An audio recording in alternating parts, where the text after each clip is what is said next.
Zero से आपको update दे रहे हैं और किस तरीके से वहां पर अब सेना की हरकत भी बढ़ गई है। हालांकि हम सुरक्षा मानकों को सामने रखते हुए वो तमाम चीजें भी सिक्योरिटी के अंदर आ रही हैं, इसलिए आपको दिखाने से भी बच रहे हैं। लेकिन मोनिका का रुख एक बार फिर से करते हैं। मोनिका, हम आपकी एक रिपोर्ट देख रहे थे कि जिसमें आप बता रहे थे कि बीआरओ किस तरीके से रोड बनाने का काम कर रहा है।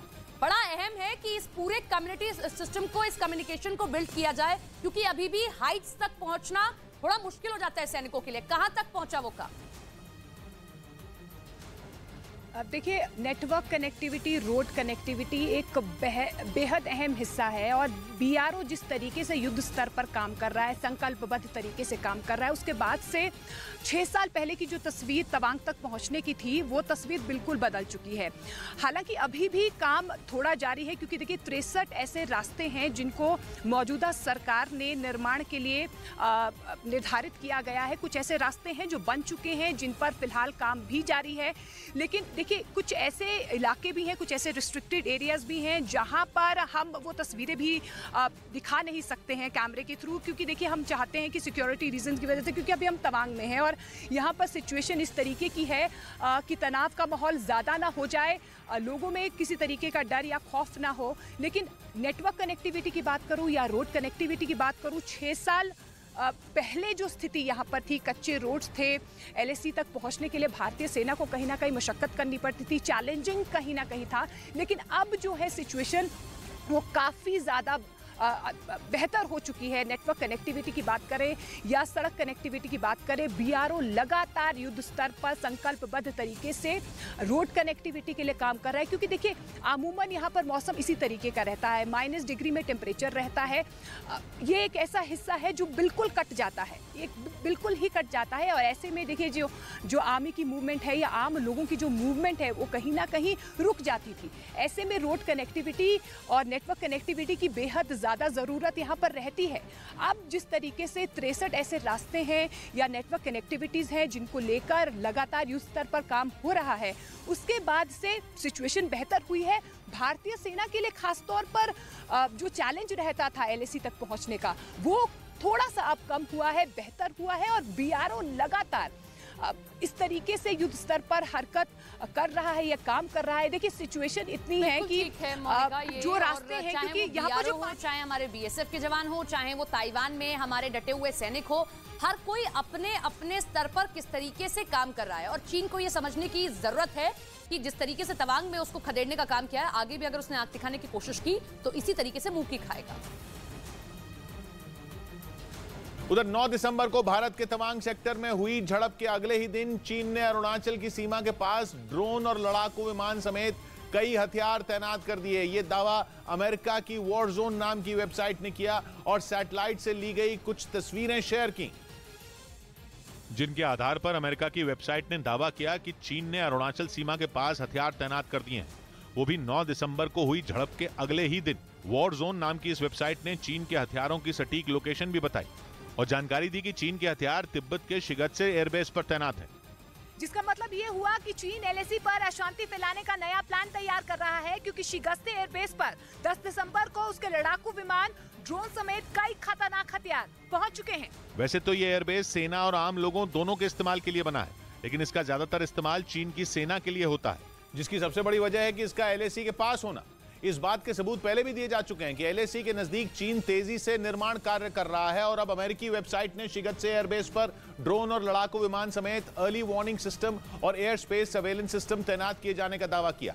शिगत्से एयरबेस भारतीय सीमा के काफी नजदीक है और तिब्बत के दूसरे सबसे बड़े शहर शिगत्से में बना है। यह एयरबेस 1973 में बना था। 2010 से पहले इसे केवल सेना इस्तेमाल करती थी, लेकिन दुनिया की आंखों में धूल झोंकने के लिए चीन ने उसे आम लोगों के लिए भी खोल दिया। हालांकि इसका ज्यादातर इस्तेमाल सेना ही करती है, क्योंकि ये चीन के अरुणाचल प्रदेश में घुसने के प्लान का हिस्सा है, जिसके तहत चीन ने वहां हथियार तैनात कर दिए हैं, जिसके बाद कहा जाने लगा कि चीन चोरी चोरी जंग की तैयारी कर रहा है। लेकिन भारत को इसकी भनक लग चुकी है, क्योंकि उसे पता है कि एशिया में भारत ही है जो चीन को चित कर सकता है और इसीलिए चीन लगातार भारत की सीमा पर अशांति फैलाने के चक्कर में रहता है। अमेरिकी वेबसाइट के दावे के बाद तो यह आशंका भी जताई गई कि वो युद्ध की तैयारी कर रहा है, जबकि एक दिन पहले ही शी जिनपिंग कह चुके हैं कि एलएसी पर हालात स्थिर हैं। लेकिन ये बात किसी से छिपी नहीं है कि चीन की कथनी और करनी में अंतर है।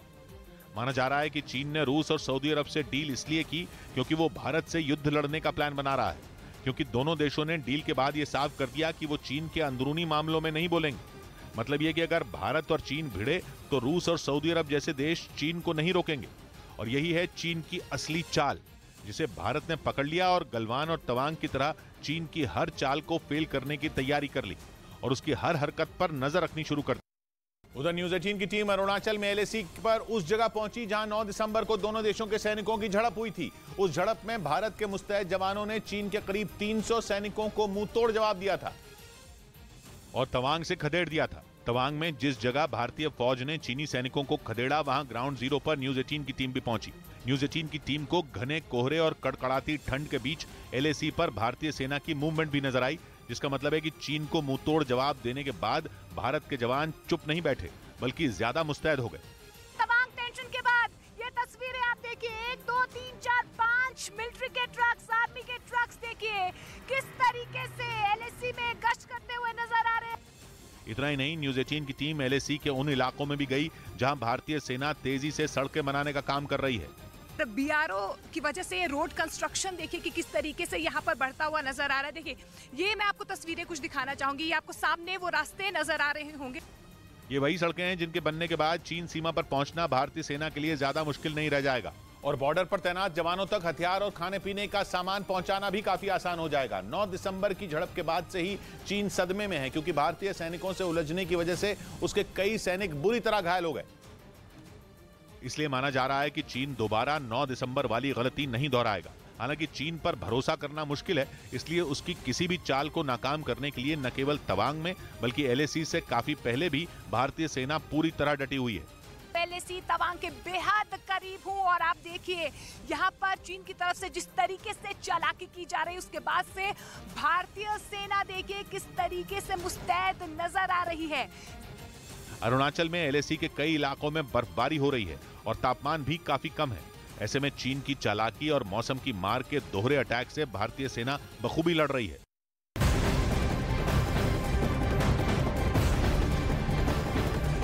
और पूर्व सेना प्रमुख नरवणे ने चीन पर बड़ा बयान दिया है। जनरल मनोज मुकुंद नरवणे ने चीन को दुश्मन देश बताया। उन्होंने कहा कि चीन हमारा दुश्मन नंबर 1 है। कई दौर की बातचीत के बाद अप्रैल 2020 से पहले की यथास्थिति बहाल कर दी गई। हम हमेशा PP-15 तक पेट्रोलिंग करते आए हैं, लेकिन वो हमें पारंपरिक पेट्रोलिंग पॉइंट तक जाने से रोकने की कोशिश कर रहे थे। ये अस्वीकार्य था। चीन ने एलएसी की यथास्थिति बदलने की कोशिश की है। We have been always patrolling up to PP-15, where they were trying to stop us from going to a traditional patrolling point. And that was totally unacceptable to us. And to stop us from coming, they had established small outpost, you can say, just 2 tents. And we objected very vehemently to that.